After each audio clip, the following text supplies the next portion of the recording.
శ్రీ మహాగణాధిపతయే నమః శ్రీమాత్రే నమః మాచిరాజ్ భక్తి ప్రేక్షకులందరికీ నమస్కారం. హోళీ రోజు ఏం చేస్తే సంవత్సరం మొత్తం అదృష్టం కలిసి వస్తుందో ఈ వీడియోలో మనం తెలుసుకుందాం. ఫాల్గుణ మాసంలో వచ్చే పౌర్ణమి తిథిని హోళీ పర్వదినంగా జరుపుకోవటం అనాదిగా వస్తున్న సంప్రదాయం.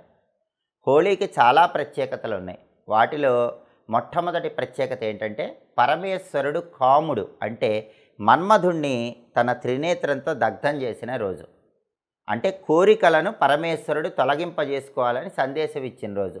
అందుకే హోళీ అంటే శివుడికి చాలా ఇష్టమైన రోజు. హోళీ రోజు ఈశ్వరుణ్ణి తుమ్మి పూలతో పూజించి చిమ్మిలి నైవేద్యంగా పెట్టాలి. అలా చేస్తే శివుడి అనుగ్రహం వెంటనే కలుగుతుంది. అలాగే శివుడి అనుగ్రహం కోసం హోళీ రోజు శివాలయ ప్రాంగణంలో కానీ లేదా ఎక్కడైనా దేవాలయంలో లేదా ఏదైనా చెట్టు దగ్గర శివస్తోత్రాలు ఉన్న పుస్తకం ఎవరికైనా మీ చేత్తో ఇవ్వాలి, లేదా విభూతి పండైనా మీ చేత్తో ఇవ్వాలి. ఇలా చేస్తే సంపూర్ణంగా శివుడి అనుగ్రహం కలుగుతుంది. ఆ తర్వాత హోళీకి ఉన్న రెండో ప్రత్యేకత ఏంటంటే రాధాకృష్ణులు ఒకరి మీద ఒకరు రంగులు కలుపుకున్న నీళ్లు చల్లుకున్న రోజు హోళీ. అందువల్ల సుఖ సంతోషాల కోసం మనమందరం కూడా ఒకరి మీద ఒకరు రంగులు కలుపుకున్న నీళ్లు హోళీ రోజు చల్లుకోవాలి. ఆ రోజు కృష్ణుడికి డోలోత్సవాన్ని నిర్వహిస్తారు. డోలి అంటే ఉయ్యాల అని అర్థం. కృష్ణ పరమాత్మని మొట్టమొదటిసారి ఊయల్లో వేసింది హోళీ రోజే. దాన్నే డోలోత్సవం అంటారు. అందువల్ల మీరేం చేయాలంటే ఇంట్లో కృష్ణుడి విగ్రహం కానీ ఫోటో కానీ ఉంటే మీ ఇంట్లో ఉయ్యాల ఉంటే ఉయ్యాలలో వేసి ఉయ్యాల ఊపాలి, ఊయల సేవ చేయాలి. మీ ఇంట్లో ఉయ్యాల లేకపోయినా కృష్ణుడి విగ్రహం లేకపోయినా కృష్ణుడి ఫోటోకి హోళీ రోజు బొట్లు పెట్టి అక్కడ ఆవు నెయ్యితో దీపం పెట్టి పాలు, పెరుగు, వెన్న, పటిక బెల్లం వీటిలో ఏదైనా కృష్ణుడికి నైవేద్యం పెట్టాలి. అప్పుడు కృష్ణుడి అనుగ్రహం వల్ల సర్వ సంపదలు చేకూరతాయి. ఇది హోళీ రోజు చేయవలసినటువంటి రెండవ విధి విధానం.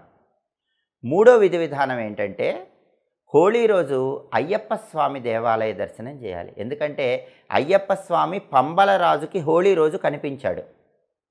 అందువల్ల హోళీ రోజు అయ్యప్ప ఆలయానికి వెళ్ళి దర్శనం చేసుకున్న, అయ్యప్ప స్వామికి అభిషేకం చేయించుకున్న, అయ్యప్ప ఆలయంలో దీపాలు పెట్టిన, అయ్యప్ప స్వామి ఆలయంలో ప్రదక్షిణలు చేసిన సమస్త శని దోషాలు తొలగిపోతాయి. శివుడు విష్ణుమూర్తి ఇద్దరి అనుగ్రహం కలుగుతుంది. ఇది హోళీ రోజు చేయవలసినటువంటి మరొక విధి విధానం. ఆ తర్వాత హోళీ రోజు ఇంకొక ప్రత్యేకమైన విధి విధానం కూడా పాటించాలి. అదేంటంటే హోళీ రోజు సాయంకాలం పూట మీ ఇంటి ముందు ఎండిపోయినటువంటి కర్రలు, ఎండిపోయిన గొబ్బెమ్మలు వీటన్నిటిని ఉంచి మంటలు ఏర్పాటు చేయాలి. ఆ మంటల చుట్టూ ఇంట్లో వాళ్ళందరూ పిల్లలతో పాటు 3 సార్లు తిరగాలి.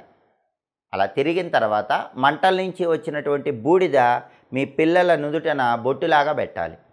మీరు కూడా బొట్టులా పెట్టుకోవాలి. అలా చేస్తే సంవత్సరం మొత్తం దృష్టి దోషాలు ఉండవు. పిల్లలకు ఆరోగ్యం బాగుంటుంది. మీ ఇంట్లో పిల్లలకి ఎలాంటి దృష్టి దోషాలు తగలవు. దానికి కారణం ఏంటంటే హోళిక అనే రాక్షసి మరణించిన రోజు ఆ రాక్షసి సంహారానికి సంకేతంగా మంటలు వేయటం అనే ఒక ఆనవాయితీ ఉంది. హోళిక అంటే అది దిష్టికి సంకేతం, శత్రుబాధలకు సంకేతం. ఆ రాక్షసి మంటల్లో కాలిపోయిన రోజు కాబట్టి ఆ విషయాన్ని గుర్తు చేసుకుంటూ ఇంటి ముందు మంటలు వేసి ఆ బూడిదను రాసుకుంటే దిష్టి దోషాలు ఉండవు, శత్రుబాధలు తొలగిపోతాయి. కాబట్టి హోళీ రోజు ఈ ప్రత్యేకమైన విధి విధానాలు పాటించండి. సంవత్సరం మొత్తం అదృష్టాన్ని, ఐశ్వర్యాన్ని సిద్ధింపజేసుకోండి. నిత్య జీవితంలో మీకు ఎదురయ్యే అనేక రకాలైన ఆర్థిక, ఆరోగ్య, కుటుంబ సమస్యలకి చక్కటి పరిష్కార మార్గాల కోసం ఎదురు చూస్తున్నారా? ఎప్పటికప్పుడు పండుగల పరంగా ఎలాంటి విధి విధానాలు పాటిస్తే తొందరగా అదృష్టం కలిసి వస్తుందో తెలుసుకోవాలనుకుంటున్నారా? అయితే మా మాచిరాజ్ భక్తి ఛానల్ని తప్పకుండా చూడండి. మా వీడియోస్ మీకు నచ్చినట్లయితే మా ఛానల్ని లైక్ చేయండి, కామెంట్ చేయండి. మా ఛానల్ వీడియోస్ 10 మంది మిత్రులకు షేర్ చేయండి. మా ఛానల్ని సబ్స్క్రైబ్ చేసుకోండి. పక్కనున్న బెల్ సింబల్ నొక్కటం మాత్రం మర్చిపోకండి. సర్వే జనాః సుఖినో భవంతు. స్వస్తి.